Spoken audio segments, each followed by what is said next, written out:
কাগজ আমাদের জীবনের খুব জরুরি একটি দ্রব্য। আসসালামু আলাইকুম, কেমন আছেন সবাই? ছবি আঁকতে আঁকতে আপনাদের সাথে আজ শেয়ার করব কাগজ কিভাবে তৈরি হয়। আশা করি ভিডিওটা আপনাদের ভালো লাগবে। কোনো কিছু লেখা, ছবি আঁকা, কিছু প্রিন্ট করা, এমনকি খাবার ক্যারি করতেও আমরা কাগজ ব্যবহার করে থাকি। প্রাচীনকালে বেশিরভাগ তাম্রলিপিতে শিলার ওপর বা কাঠের ওপর লেখা হতো, যাতে ওই লেখাগুলা দীর্ঘকাল ধরে সংগ্রহ করা যায়। ঐতিহাসিকদের মত অনুযায়ী কাগজের আবিষ্কার চীনের আবিষ্কারগুলোর মধ্যে পড়ে। বলা হয়ে থাকে ১০৫ এডিতে চীনের হান সাম্রাজ্য চলাকালীন এক সরকারি কর্মচারী সাই লুন এই কাগজের আবিষ্কার করেন। তিনি গাছের পাতা, কাঠকে একত্রিত করে সুতার মতো দ্রব্য মিশিয়ে প্রথমবার কাগজ তৈরি করেন। বলা হয় তার তৈরি কাগজ অনেক নরম ও চকচকে ছিল।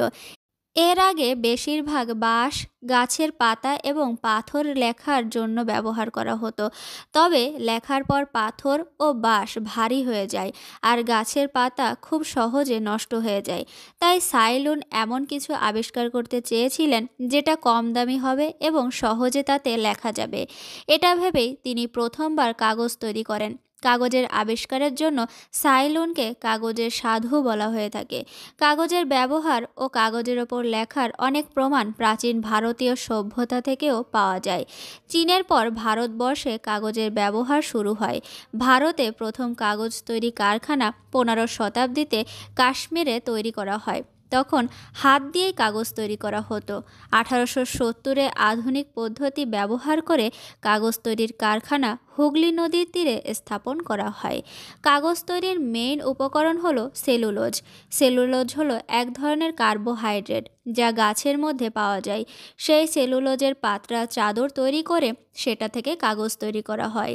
কাগজের কোয়ালিটি সেলুলোজের কোয়ালিটির ওপর নির্ভর করে। যে গাছে তন্তুর পরিমাণ বেশি এমন গাছ বেছে নিতে হয়।